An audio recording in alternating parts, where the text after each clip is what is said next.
갈라디아서 4장 우리 1절로 7절까지 한 목소리로 같이 읽겠습니다.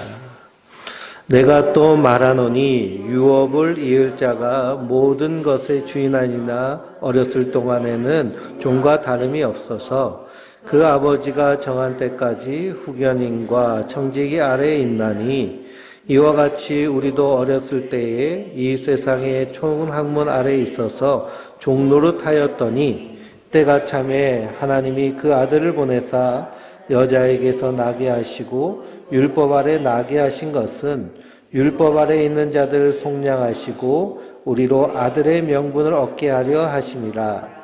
너희가 아들임으로 하나님이 그 아들의 영을 우리 마음 가운데 보내사 아빠 아버지라 부르게 하셨느니라.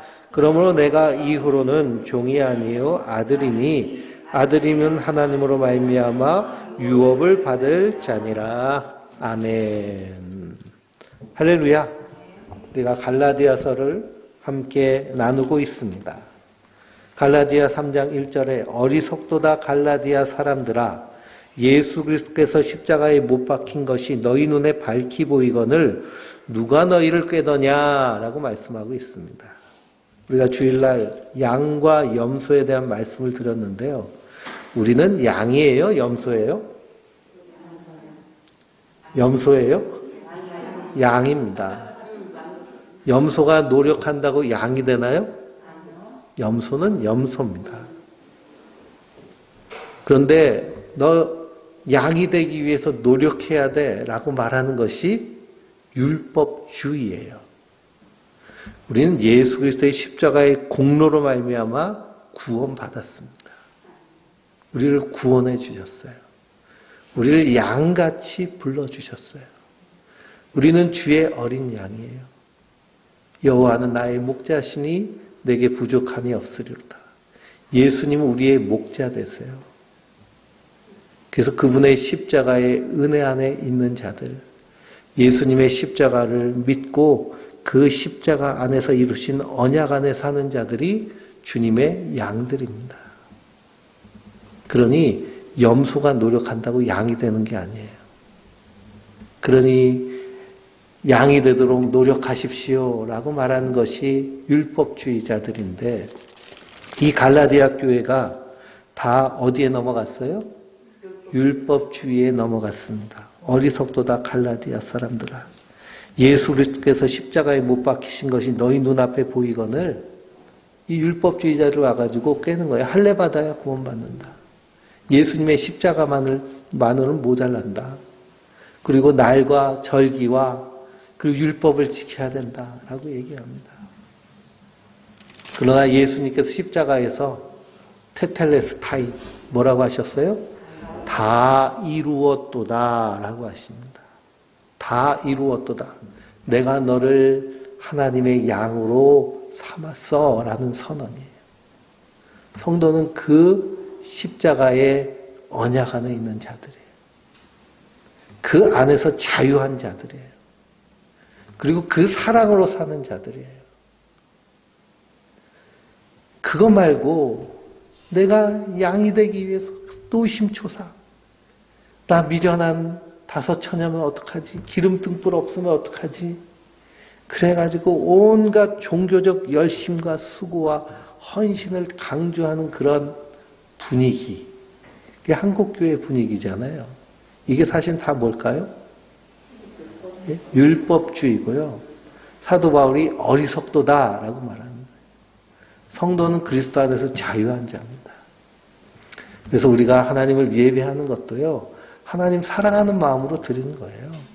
하나님 사랑하면 내 안에서 정말 하나님을 향한 사랑을 표현하고 싶거든요.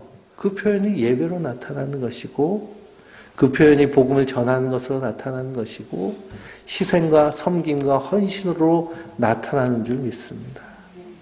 그게 아니고 내가 내 의를 드러내기 위한 거라면 예수님 그걸 뭐라고 하세요? 불법을 행하는 자들아 내게서 떠나가라 하십니다. 하나님 받지 않으세요. 그러니 기쁨과 감사로 해야 될 줄 믿습니다. 그래서 지난주에 복음과 율법과 약속에 대해서 말씀하고 있는데요. 이 율법이 하는 역할은 무엇이냐? 믿음이 오기 전까지 믿음으로 인도하는 역할을 하는 것이 율법의 역할입니다. 그래서 초등교사라고 그랬어요. 초등교사. 율법을 통해서 우리가 죄인인 것을 깨달으면 그러면 율법이 제 역할을 한 것입니다.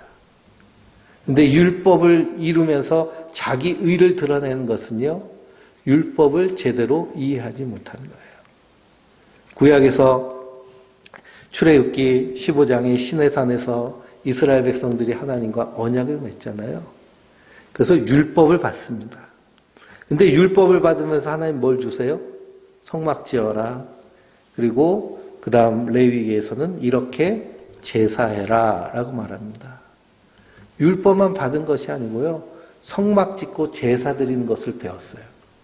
율법을 통해서 내가 죄인임을 깨닫고 내 죄를 씻기 위해서 하나님 앞에 나와서 짐승이 피를 흘려야 되는 거예요. 이게 누구의 그림자일까요?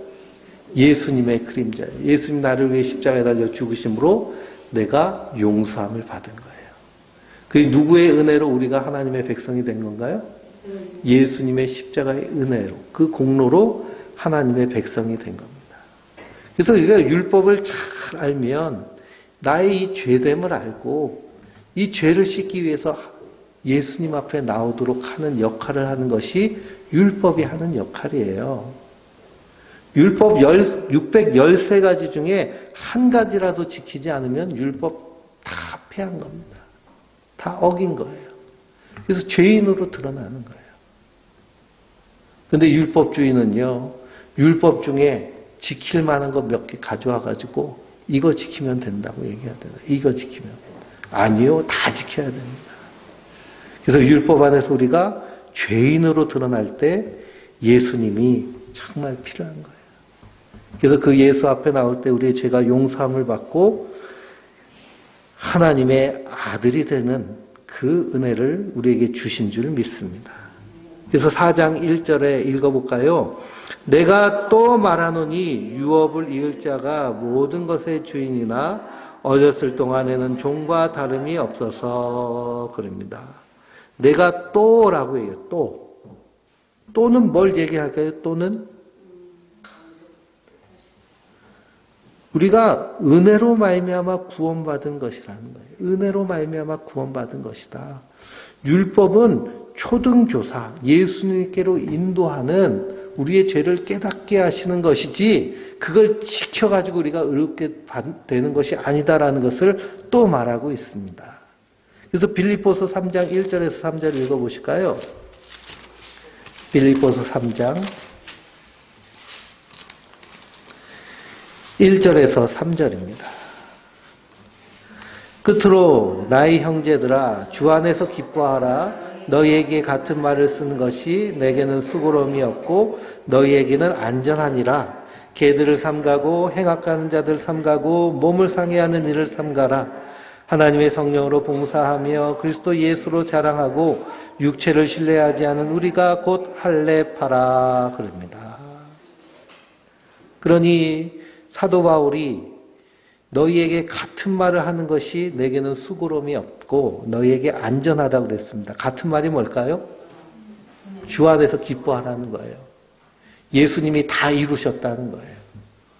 우린 예수 안에서 아무 짐이 없어요. 주님이 모든 짐을 다 대신 지셨기 때문에. 그래서 성도는 그리스도 안에서 자유한 자예요. 우리에게 의무가 있는 것이 아니고요. 하나님 풍성한 사랑 안에서 기쁨으로 하나님 백성답게 살 일만 있는 겁니다. 자꾸만 의무가 돼버리면 우리 신앙생활이 하나님 받질 않으세요. 기뻐하지 않으세요. 성령이 원하시는 것은 자원하는 마음, 사랑하는 마음, 그 사랑에 감동되어서 그러기 위해서 우리가 부지런히 하나님의 사랑을 알아가고 배워가고 삶 가운데 체험하며 경험하며 우리 신앙생활이 하나님의 은혜로 가득해야 될 줄 믿습니다. 이게 수고로움이 없고요. 너희에게 안전하기 때문에 사도 바울은 또 말하는 거예요. 또 우린 은혜로 말미암아 구원받은 것이야. 예수님께서 다 이루셨어. 그리고 우린 그 안에서 자유하면 돼. 예배할 자유, 기도할 자유, 찬송할 자유, 복음 전할 자유. 이 땅에서 기뻐하며 감사하며 하나님의 은혜와 사랑으로 충만하게 살 자유. 우리에게 주신 줄 믿습니다. 그럼 누려야죠. 믿음으로. 그러니 잘못된 그 율법주의적 가르침. 이걸 해야 구원받는다. 이걸 해야 천국 간다. 이런 것들을 우리가 어리석게 여기는 거, 불쌍하게 여기는 거예요. 유업을 이을 자가 모든 것의 주인이나 어렸을 동안에는 종과 다름이 없다라고 얘기합니다. 유업을 이을 자, 하나님의 자녀죠. 어렸을 때는 종과 다름이 없습니다. 그래서 2절 읽어볼까요? 그 아버지가 정한 때까지 후견인과 청지기 아래에 있나니 그랬습니다. 그러니까 자녀가 어려요. 어렸을 때는 다른 선택을 할 수 없잖아요. 그래서 그 아버지가 후견인과 청지기를 두어서 그 아들을 돌보게 했습니다. 그 후견인과 청지기가 뭘까요? 율법이에요, 율법. 하나님이 아브라함과 언약을 맺으셨습니다. 그래서 하나님이 맺으신 그 약속을 아브라함이 믿음으로 의로 여김을 받았잖아요. 그리고 모세에게 율법을 받았습니다. 450년 후에. 그 율법이 후견인과 청지기가 되어서 오실 그리스도를 기다리게 하시는 거예요. 오실 그리스도를 기다리는 그 기간이 1500년 정도 되죠. 그래서 예수 그리스도가 이 땅에 오셨습니다.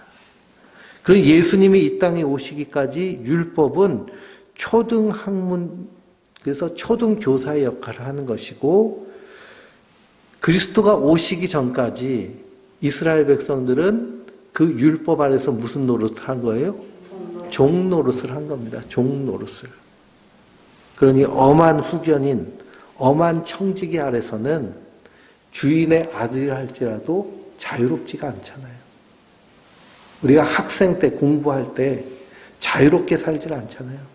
학교의 규칙과 규범에 매여 있는 것처럼 율법에 매여서 종노릇합니다. 그런데 4절에 뭐라고 말씀하고 있어요? 때가 참에 하나님이 그 아들을 보내사 여자에게서 나게 하시고 율법 아래에 나게 하신 것은 율법 아래에 있는 자들을 속량하시고 우리로 아들의 명분을 얻게 하려 하심이라 그랬습니다. 때가 참에 모세로부터 1400년 지난 그때에 대해서 선지자를 통해서 이미 말씀하셨어요. 우리 다니엘서 2장을 보실까요? 다니엘서.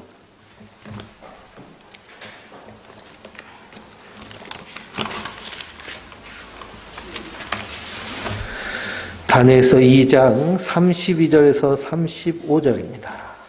다니엘서 2장 32절에서 35절. 그 우상의 머리는 순금이요 가슴과 두 팔은 은이요 배와 넉적다리는 노시요 그 종아리는 새요 그 발은 얼마는 새요 얼마는 지능이었나이다.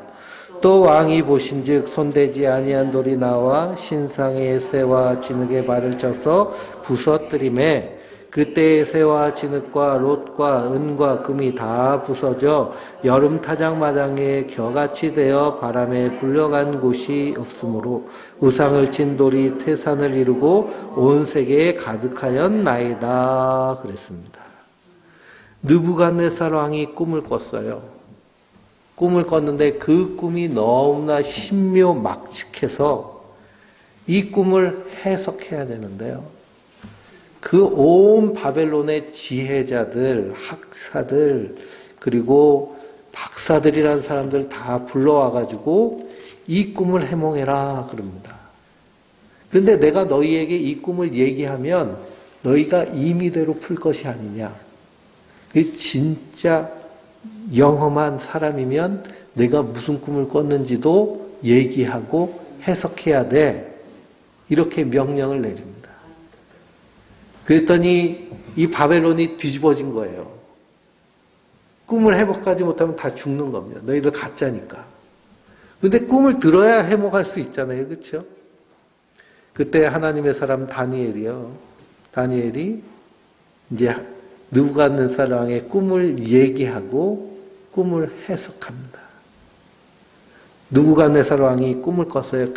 엄청나게 하늘까지 솟은 큰 신상을 봤는데 머리는 금이고 그리고 몸은 은이고 그리고 가슴 두 팔은 은이고 널쩍다리는 노시고 그리고 발은 쇠고 진흙이고 그런데 손대지 아니한 돌이 그 전에 성경에서 뜨인 돌이라고 되어 있잖아요. 공중에서 이렇게 붕 뜬 돌이 그 신상으로 쾅 부딪혀가지고 완전히 다 부숴버리고 그리고 그 돌은 태산을 이루어서 온 세계에 가득하다라고 이런 환상을 꿨습니다.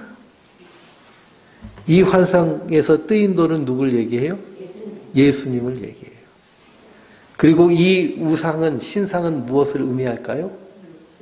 세상 나라의 권세를 얘기합니다. 예수님 로마 시대에 오셨잖아요. 그래서 그 세상 권세를 깨트리시고 그 뒤에 있는 마귀 권세를 깨트리시고 하나님 나라를 시작하시는 그 환상을 다니엘이 그 느부갓네살 왕의 꿈을 풀면서 말씀하고 있는 거예요. 그러니 때가 찼어요.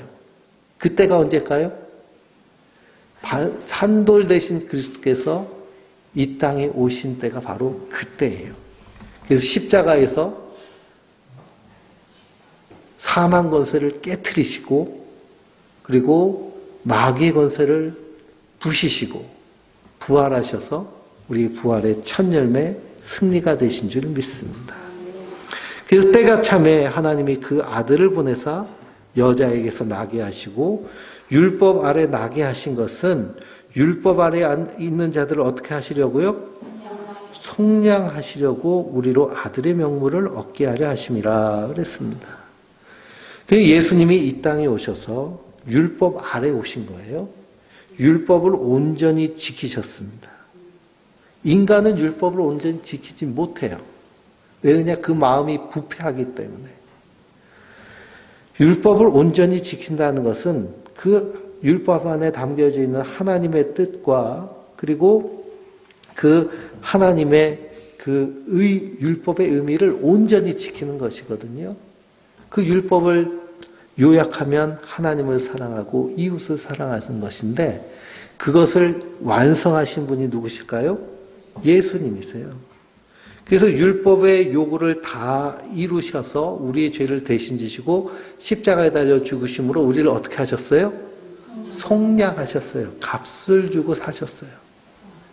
예수님은 십자가에 질 이유가 없으신 분이시잖아요. 의로운 분, 죄가 없으시니까. 그런데 우리의 죄를 대신 지시고 값을 치르시기 위해서 속량이 되셨어요. 이 속량이란 말은 종을 값을 주고 사가지고 풀어준다는 의미거든요. 예수님이 우리를 자유케 하시기 위해서 하나님 아들 삼으시기 위해서 어떤 값을 치르셨어요? 예, 하늘 보좌를 버리시고 이 땅에 오셔서 십자가에 달려 죽으셔서 그 피값으로 우리를 구원해 주신 거예요. 그래서 예수님 다 이루셨다고 하는 거예요. 값 다 치렀다. 값 치러서 이제 너는 하나님의 양이야. 우린 그걸 믿으며 사는 자들이에요. 아, 예수님이 다 값을 치르셨네. 그래서 그 은혜 안에서 우리가 하나님의 아들의 명분을 얻었어요. 그리고 종에서 아들 만들기 위한 성부, 성자, 성령의 일하심이 십자가 그리고 성도의 삶인 줄 믿습니다. 그래서 6절에 뭐라고 그래요? 너희가 아들이므로 하나님이 그 아들의 영을 우리의 마음에 보내다 아빠 아버지라 부르게 하셨느니라 그랬습니다. 그래서 예수를 믿는 자들 하나님 아버지라고 하잖아요. 예수님 너희가 기도할 때 어떻게 기도하라고 하셨어요? 하늘에 계신 내 아버지여 라고 기도하게 하셨습니다. 하나님을 내 아버지 삼게 하시기 위해서 예수님이 십자가에 달려 죽으신 거예요. 아버지는요, 아들이 결정하는 거예요? 아버지가 결정하는 거예요? 아버지가 결정하는 거예요. 우리가 누구를 입양한다라고 할 때, 입양하려고 하면 그 입양하는 그 센터에 가가지고 아이를 선택하는 거예요. 아이가 부모를 선택하는 걸까요? 부모가 아이를 선택하는 걸까요? 부모가 아이를 선택하는 거예요. 그러니 그 센터에 가가지고 아이들을 보면서 유난히 마음이 가는 아이가 있으면 그 아이를 입양해서 자녀 삼는 거죠. 마찬가지예요. 하나님도 우리를 자녀 삼으시기 위해서 값을 치르셨어요. 입양하려고 할 때 절차가 복잡하잖아요. 마찬가지로 허물과 죄로 죽은 인생은 사망 가운데 매여서 마귀의 종로에 되기 때문에 그 값을 치러야 돼요. 그 값이 얼마예요? 네? 값으로 매길 수 없어서 하나님이 사람이 돼서 그 값을 치르시고 우리를 구속해 주신 거예요. 그럼 더 이상 값을 요구할 필요가 있어요? 없어요? 없죠. 다 치루었기 때문에. 우리가 그 은혜 아래에 있기 때문에 하나님을 아버지라고 부르는 거예요. 아버지라고. 하나님 아버지라고. 그것은 내가 하나님을 선택한 것이 아니라 하나님 나를 지명하여 부르신 거예요. 넌 내 거다. 넌 내 자녀야. 내가 너를 자녀 삼기 위해서 십자가에서 모든 것을 다 버렸다. 그래서 에베소서 1장에서는 찬송하려다. 주 예수 그리스도의 아버지께서 태초에 우리를 예정하시고 그리스도께서 십자가에서 우리를 구속하시고 성령으로 인치심으로 우리가 하나님의 자녀가 된 줄 믿습니다. 성도는 이 은혜 안에 사는 자들이에요. 그 은혜를 잊지 않는 자들이에요. 그 은혜를 마음에 새기는 자들이에요.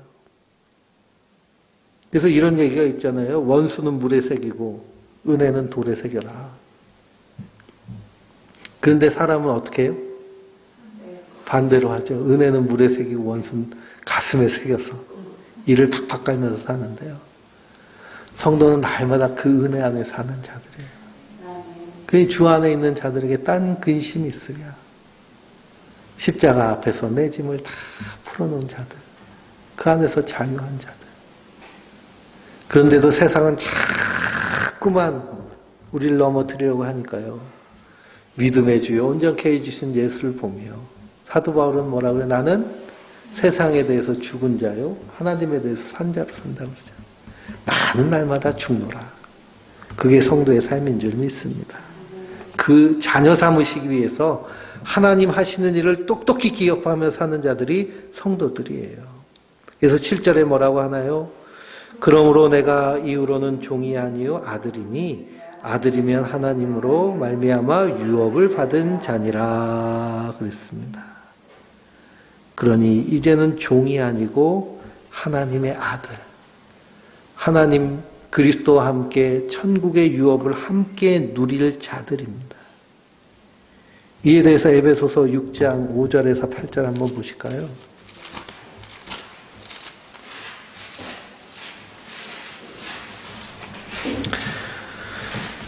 에베소서 6장 5절에서 8절입니다.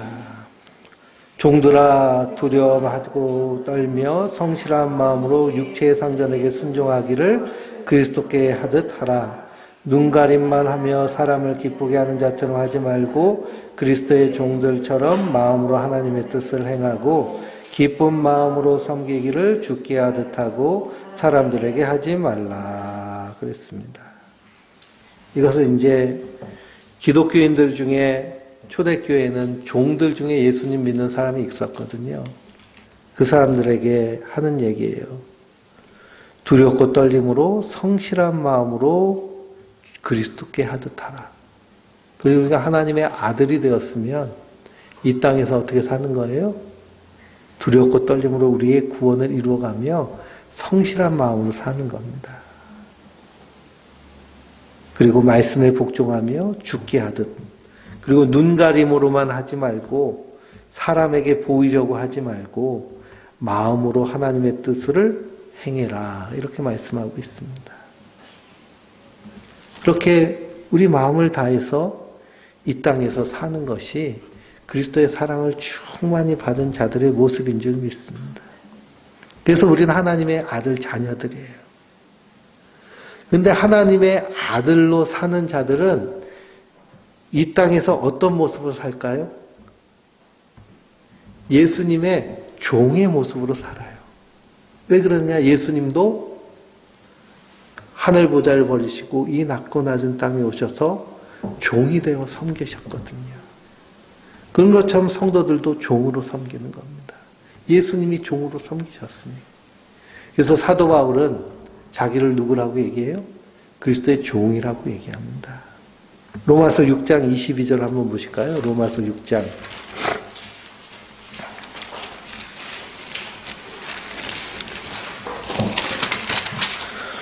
로마서 6장 22절입니다.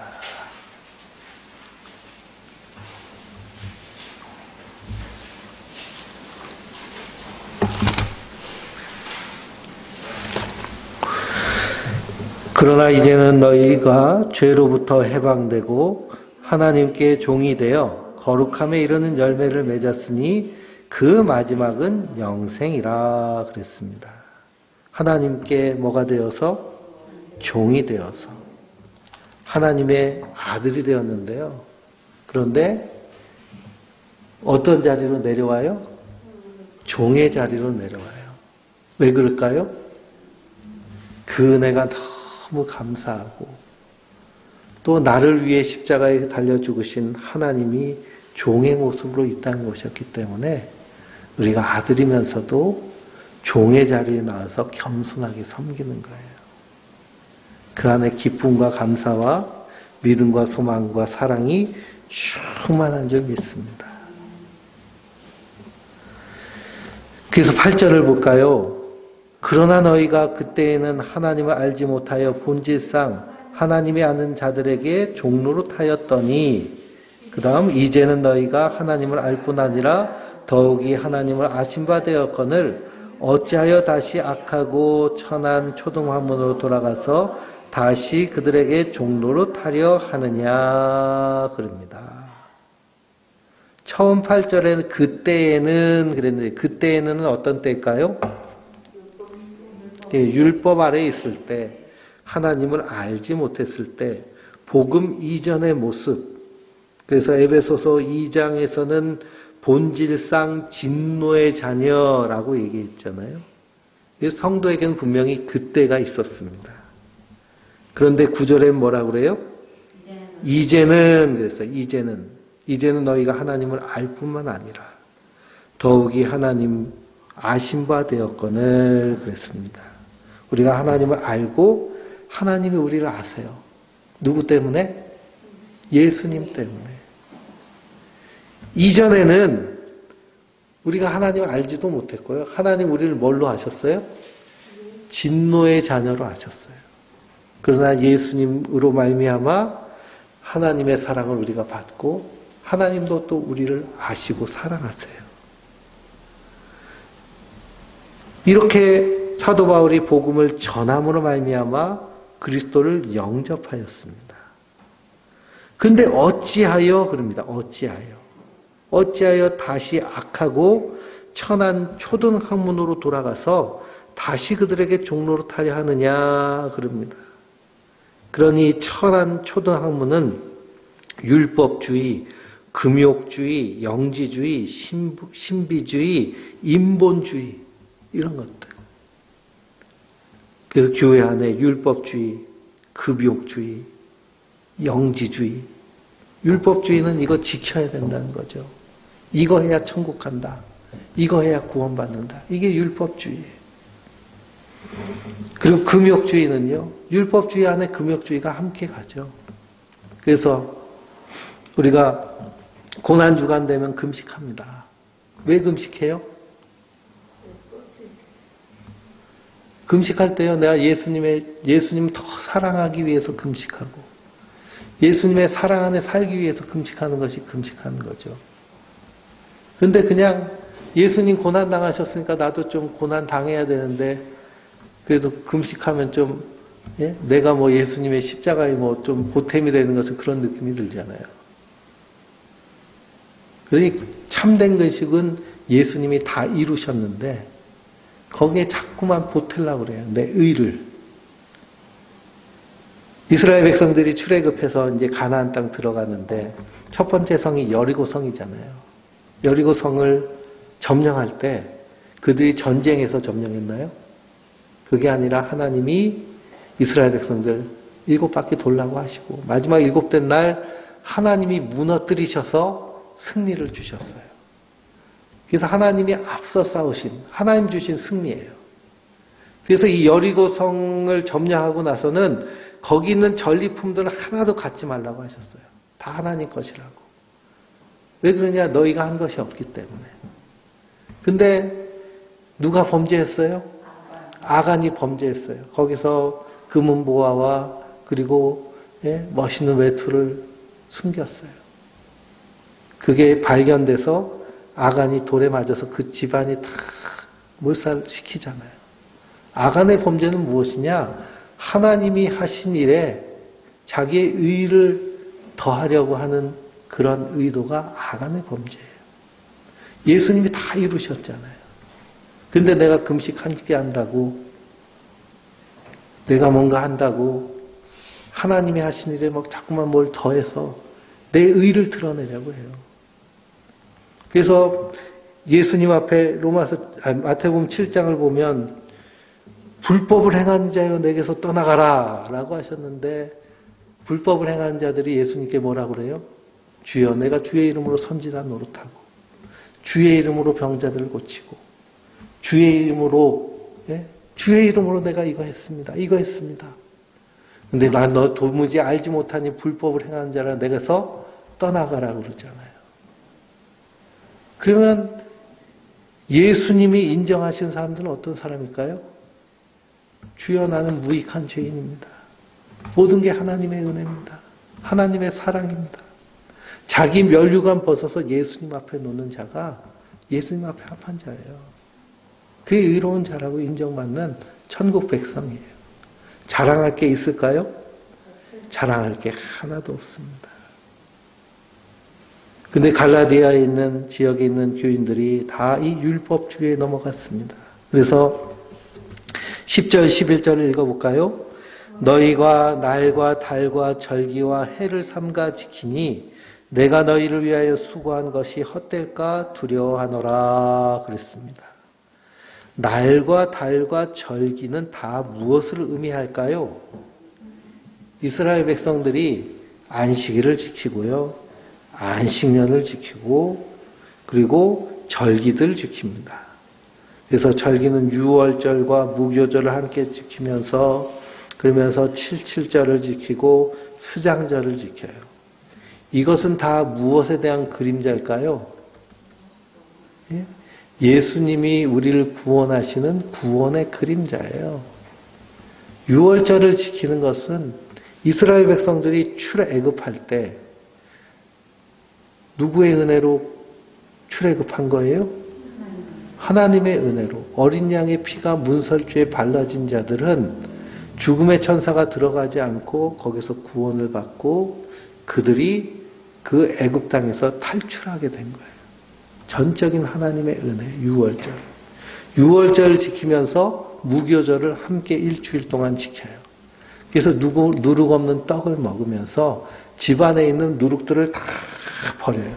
청소해요. 그건 무엇을 의미할까요? 애굽에서 배운 그 사상, 애굽의 누룩, 철학, 삶의 방식, 삶의 원칙들을 다 어떻게 하라고요? 다 버리라는 거예요. 그리고 순전한 만나 되신 그리스도 하나님의 말씀을 먹으면서 광야길을 걸어가서 가나안 땅에 들어가는 거예요. 그러면서 77절 오순절을 지키잖아요. 오순절을 통해서 오순절날 누가 임하셨어요? 성령님이 임하시잖아요. 성령님이 임하심으로 수장절은 이제 다 거둔 곡식을 곡간에 넣는 절기거든요. 그러니 우리가 결국 천국 곡간에 들어갈 하나님의 백성임을 의미하는 그런 하나님의 구원의 그 그 과정에 대한 것을 그림자로 보여주신 거예요. 이걸 누가 다 이루셨어요? 예수님이 다 이루셨어요. 우린 이루신 줄 믿고 사는 자들이에요. 그것은 예수님에 대한 의미가 담겨져 있는데 그 의미는 없고 날과 달과 절기와 해를 지키는 겁니다. 이 절기가 의미가 없고요. 다 그건 예수님의 그림자잖아요. 안식일을 지키는 것은요. 하나님의 창조를 기억하고 하나님의 구원을 기억하며 안식일을 지키는 거예요. 너희가 일해가지고 먹고 사는 것이 아니라 하나님이 창조하신 내가 창조한 이 창조의 선물로 너희가 사는 거야. 그러니까 안식일 날 일하지 마라고 하신 거예요. 덧붙여서 너희가 구원받은 것은 너희 노력으로 된 것이 아니라 내가 너희를 불쌍히 여겨서 구원한 것이니 너희가 노력해서 된 게 아니야 라는 것을 의미한 게 안식일이에요. 그래서 우리 기독교인들은 안식일을 지킬까요? 지키지 않을까요? 지키지 않아요. 예수님이 우리의 안식 되세요. 예수 그리스도를 믿는 자들은 이제 더 이상 안식을 지킬 필요가 없어요. 왜냐하면 날마다의 삶이 안식이니까. 안식일이 주일날, 우린 주일날 모이는데요. 성도는 주일날만 모이나요? 아니요. 매일 날마다 모이는 거예요. 초대교회는 날마다 모였어요. 날마다 모여서 떡을 떼고 하나님 말씀을 나눴어요. 그래서 주일날만 거룩한 날이 아니고요. 날마다의 삶이 거룩해요. 근데 기독교 전통에서 주일날 모여서 예배드리는 것이 안식일을 지키는 게 아니에요. 우리가 예수님 부활하신 날을 기억해서 공동체가 모여서 예배드리는 것이죠. 그 다음 월요일 돼서도요. 내가 개인적으로 하나님께 예배하는 날이에요. 화요일도 예배하고요. 수요일도 예배하고 모여서 말씀 듣고 흩어져서 말씀대로 살고 하는 것이 성도의 삶인 줄 믿습니다. 근데 날과 달과 절기와 해를 삼가 지키니 사도 바울이 너희를 위해서 복음을 전했는데 이게 다 어떻게 된다는 거예요? 헛되게 된다는 겁니다. 헛되게 된다. 12절부터 20절까지 읽어볼까요? 형제들아 내가 너희와 같이 되었은즉 너희도 나와 같이 되기를 구하노라. 내가 해롭게 하지 아니하였느니라. 내가 처음에 육체의 연약함으로 말미암아 너희에게 복음 전한 것을 너희가 아는 바라. 너희를 시험하는 것이 내 육체에 있을 때 이것을 너희가 업신여기지도 아니하며 버리지도 아니하고 오직 나를 하나님의 천사같이 또는 그리스도 예수와 같이 영접하였도다. 너희의 복이 지금 어디 있느냐? 내가 너희에게 증언하노니 너희가 할 수만 있었더라면 너희의 눈이라도 빼어 나에게 주었으리라. 그런즉 내가 너희에게 참된 말을 함으로 원수가 되었느냐? 그들이 너희에게 대하여 열심내는 것을 좋은 뜻이 아니요 오직 너희를 이간시켜 너희로 그들에게 대하여 열심을 내게 하려 함이라. 좋은 일에 대하여 열심으로 사모함을 받음은 내가 너희에 대하였을 때뿐 아니라 언제든지 좋으니라. 나의 자녀들아 너희 속에 그리스도의 형상을 이루기까지 다시 너희를 위하여 해산의 수고를 하노니 내가 이제라도 너희와 함께 있어 내 언성을 높이려 함은 너희에 대한 의욕이 있음이라 그랬습니다. 그리고 복음을 열심히 전했어요. 그래서 내가 너희와 같이 되었은즉 너희도 나와 같이 되기를 구하노라 그럽니다. 너희가 내게 해롭게 하지 아니하였느니라. 사도 바울이 처음에 갈라디아 지역에 다니면서 복음을 전할 때 그때 육체의 연약함이 있었습니다. 사도 바울의 가시가 있죠. 눈이 안 좋아서 안질이 있다고 그러고요. 그리고 여기서 눈까지 빼줬을 것이다 라고 얘기한 걸 보면 눈 때문에 안질이 생겨가지고요. 요즘은 뭐 안약도 좋고 병원도 좋아서 치료가 되지만 이 고대 사회에는 눈병 나가지고 안질이 생기면 눈에 진물이 생기고 눈곱 끼고 그냥 지저분해 보였을 겁니다. 그런데도 사도 바울이 복음을 전하니까 그것을 업신여기지도 아니하고 버리지도 아니하고 무엇처럼 대했어요? 하나님의 천사와 같이 그리스도의 예수같이 영접했습니다. 그래서 그들이 그리스도인이 됐어요. 근데 너희 복이 어디 있느냐는 거예요. 너희가 처음 받은 그 말씀 그대로 살았으면 눈이라도 빼어서 나에게 줬을 텐데 너희가 완전히 미혹됐다는 겁니다. 그러니 은혜로만 안 돼. 행함이 있어야 돼. 뭔가를 해야죠. 저 은혜만 말하는 저 사도 바울은 뭔가 문제 있는 사람입니다. 이렇게 율법주의자들이 와서 미혹하며 그러며 사도 바울을 음해할 때 갈라디아 사람들이 어떻게 했어요? 거기에 홀라당 넘어간 겁니다. 홀라당 넘어갔어요. 왜 그러느냐? 은혜로만 된다는 것을요, 우리 인간 스스로서는 받아들일 수가 없습니다.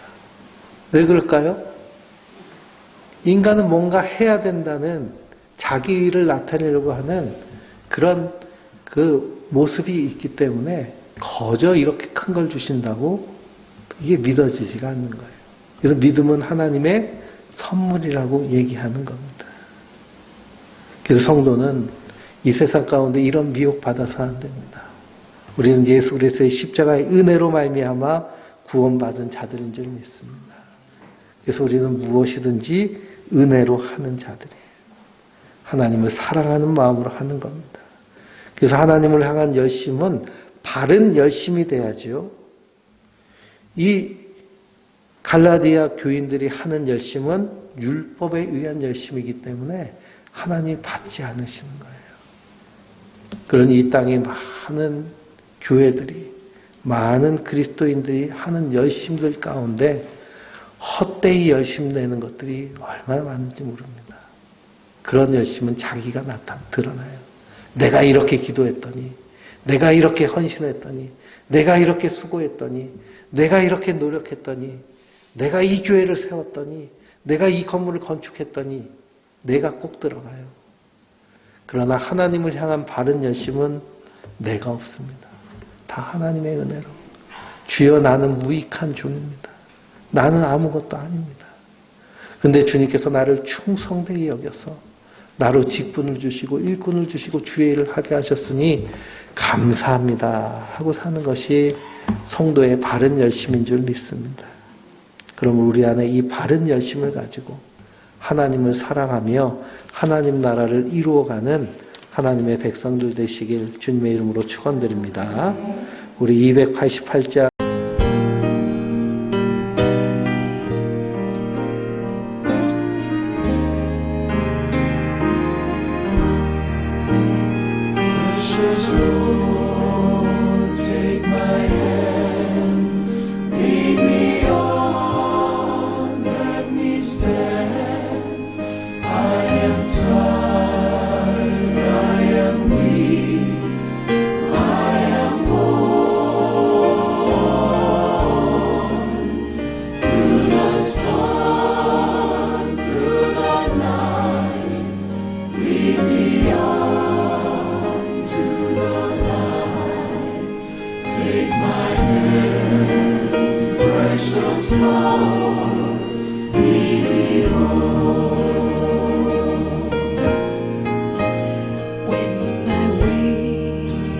Rose dream, precious Lord, linger near when my life is almost gone.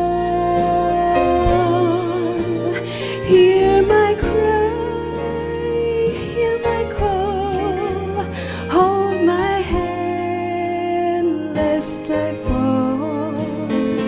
Precious Lord, take my hand, lead me home.